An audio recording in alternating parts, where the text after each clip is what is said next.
Et d'abord, Alexis Corbière, les images qu'on a vues hier dans Paris, ça vous inspire quoi? Non, mais moi je suis pas pour la violence. Il faut manifester puissamment, pacifiquement. C'est un classique des manifestations. Et il faut en venir à l'essentiel. Je veux dire, bon, une fois qu'on a condamné ça, et il faut le fond du sujet. Et il faut pas que le gouvernement ne veuille parler que des violences. Je vois bien. Le fond du sujet, c'est cette colère, profonde colère sociale. Les témoignages que vous venez de dire. Et là, il y a dans ce pays un sentiment d'injustice fiscale. Injustice fiscale, ça ne veut pas dire que les gens ne veulent pas payer d'impôts, mais on a l'impression qu'on supprime l'impôt sur les grandes fortunes pour les ultra riches. 4,5 milliards de recettes en moins pour les caisses de l'État. Et on va essayer de ramasser 3,5, 3,8 milliards en augmentant le diesel à la pompe, ce qui pour beaucoup de gens est une manière, ils peuvent pas faire autrement. Vous pouvez multiplier par 2, par 5, par 10. Et tout ça fait déborder, si je puis dire, le vase d'une colère qui après prend des formes multiples. Moi hier j'ai beaucoup circulé dans la manifestation, des dames beaucoup de femmes d'ailleurs, qui gagnent 800 € par mois, qui vous disent je ne peux pas. Des gens qui manifestent pour la première fois. Je me suis encore d'un couple de gens à la retraite, deux dames qui me disent c'est la première fois qu'elles manifestent. Et qui me disaient la semaine dernière déjà on a été gazés, moi leur disant mais ça vous fait pas peur? Mais non, ça nous donne envie de revenir, il y a une colère. Et avec ce qu'exprime ce témoignage de Martigues, c'est aussi la manière dont le président de la République pratique la Ve République, très boursouflé, ce monarque républicain, ce monarque élu, agace beaucoup. Il y a une forme d'arrogance dans la manière dont perçoivent les gens, d'injustice. Et voilà, c'est ça qui s'exprime et il faut y répondre. Oui, mais le mépris que évoquent les Français, les Gilets jaunes depuis maintenant quelques jours, Alexis Corbière, il n'est pas forcément sur le quinquennat spécifique d'Emmanuel Macron. Il dit que ça dure depuis 10, 15, 20, 30 ans, c'est un ras-le-bol général. Aujourd'hui, vous êtes remis en cause, vous, politique, vous aussi, Alexis Corbière, vous aussi, la France Insoumise, le PS, les Républicains, tout le monde, le RN. Par exemple, hier, quand moi j'ai beaucoup circulé, les gens me reconnaissent, il y a des gens, des fois, qui me disaient je vous serre pas la main parce que vous êtes un politicien. C'est un signe, ça. Bien sûr. Et il faut le comprendre. Il y a une mise à distance des partis. Et en même temps, quand on discutait, après, on échange. Bon, moi, écoutez, j'entends ce que vous dites. Donc, j'en prends une part, mais moi, j'ai jamais exercé le pouvoir avec Jean-Luc Mélenchon. Ce qui est clair, c'est qu'il y a une continuité, il y a un continuum entre ce que fait M. Macron, ce que fait M. Hollande, ce que fait M. Sarkozy, qui vise toujours à dire que on va les droits sociaux, on va les alléger, on va notamment on met en place le CICE, 40 milliards de recettes en moins pour l'État, pour notamment moins de fiscalité pour des grands groupes qui n'en ont pas besoin, qui font des profits importants. Ça choque les gens. C'est Hollande qui l'a fait, c'est Macron qui continue. Donc, au cœur de l'élection d'Emmanuel Macron, il y a justement cette mise à distance de la vie politique traditionnelle. Emmanuel Macron et En Marche n'existait pas, si je puis dire, il y a 2 ans. Même nous, la France insoumise, on n'existait pas. On est à la fois l'expression de ce grand bouleversement. La France est comme un volcan. Déjà, ça s'est exprimé à l'occasion des élections présidentielles. Vous voyez, M. Hollande n'était même pas en capacité de se représenter. La droite traditionnelle a été mise à distance. L'extrême droite a fait un gros score. Nous avons fait un score important. Et c'est pas l'élection de M. Macron qui calme ça. C'est pourquoi je dis, allons au fond. Il y a un malaise, une colère, un sentiment d'injustice, un sentiment effectivement que beaucoup de gens, des riches deviennent de plus en plus riches et toute une classe moyenne et une classe populaire se paupérise. Et les fins de mois sont difficiles. C'est ça. Et après une question démocratique, cette Ve République donne énormément de pouvoir à un homme, mais après, c'est quand même, restez chez vous, on s'occupe de tout. Moi, je pense que revenir devant les urnes, à l'heure actuelle, pour débloquer la situation, peut être une manière tout à fait conforme, déjà, de trouver une solution. Ça veut dire quoi?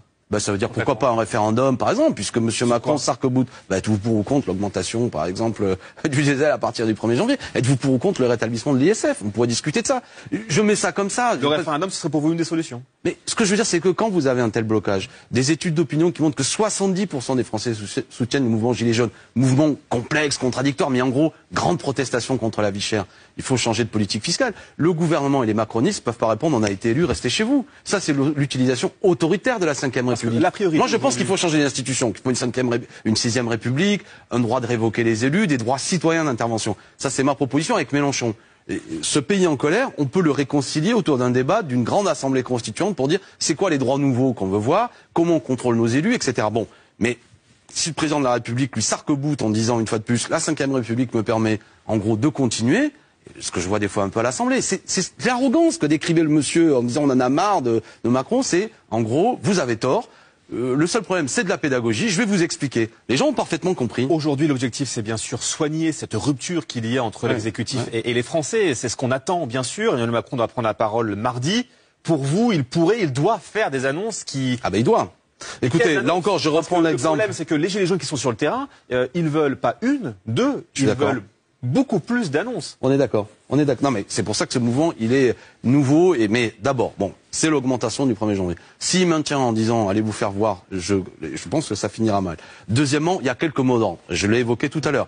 Les gens ont fait le lien. 3,8 milliards de recettes pour augmenter le diesel et en même temps la suppression de l'ISF qui a coûté 4,5 milliards. Donc pourquoi pas rétablir l'impôt sur la grande fortune, qui a été un des premiers actes de ce gouvernement. Par exemple, si on supprime ce CICE absurde, notamment en direction des grands groupes qui font déjà des profits. Vous savez, le CICE, c'est des baisses de cotisations et une allègement de la fiscalité pour les grands groupes. Il y a là 40 milliards. Oui, il y a beaucoup d'argent qu'on peut remobiliser pour augmenter, pourquoi pas, les salaires, pour augmenter les aides, pour mettre en place une vraie transition écologique. Les gens ne sont pas défavorables à ça. Par exemple, parce que l'écologie, c'est important. Le traité de libre-échange avec le Canada que ce gouvernement met en place, le traité CETA, continue le grand déménagement de la planète, qui fait qu'on consomme des produits fabriqués de l'autre côté du monde. Eh bien, le simple un bateau transporteur consomme en un déplacement autant que 1 million de véhicules. Si on arrête, si on ralentit ce grand déplacement et qu'on relocalise l'économie, on a des solutions écologiques. Mais on a un gouvernement qui, lui, est libre-échangiste, ne cesse de dire il faut de moins en moins de droits, participe à cette empreinte carbone extrêmement forte, mais dit aux pauvres gens qui disent mais vous, on va vous augmenter le diesel. Mais moi, les témoignages qui m'ont été donnés hier, si vous pouvez multiplier par 2, par 5, par 10, les gens continueront, ils ne peuvent pas faire autrement que prendre leur voiture. Alexis Corbière, en quelques mots, il y a aussi la considération que les Français veulent être considérés par le chef de l'État. Quand le chef de l'État va une semaine au contact des Français, on dit mais qu'est-ce qu'il fait? Il va se faire insulter. Pourquoi il va voir les Français tous les jours en frontal comme ça? Il est fou. Il y a un paradoxe là aussi. Mais parce que aller voir les Français, c'est pas le bon monarque qui se promène et qui va toucher. C'est ça, de manière, c'est la conception monarchiste dans le sens où la personne sacrée du roi se promène en province pour voir comment va son bon peuple. Les gens, ils veulent pas de ça. On est en République et en plus avec les réseaux sociaux aujourd'hui, vous, les médias, etc. Tout ça, c'est rapproché. Les gens, on n'est plus comme avant. Bon, donc il y a un contrôle qui nécessite d'être repensé. J'évoquais tout à l'heure le droit de révoquer les élus. C'est-à-dire éventuellement la possibilité que même entre deux élections, le peuple reste un acteur. Si on n'est pas content de ceux qui nous ont élus, on a la possibilité de revenir devant les urnes. C'est ça qu'il faut entendre. C'est ça qu'ils m'ont dit les gens. Les gens veulent bien. Il faut un système démocratique, réfléchir à une forme de représentation, on est d'accord. Mais quand même que ce que répond Emmanuel Macron, vous m'avez élu il y a 1 an et demi, eh bien rendez-vous dans 4 ans, circulez, il n'y a rien à voir. Ça ne peut pas marcher. Et ce qu'a montré Emmanuel Macron, ce qu'il a constaté quand il a fait ce déplacement, c'est cette colère qui monte.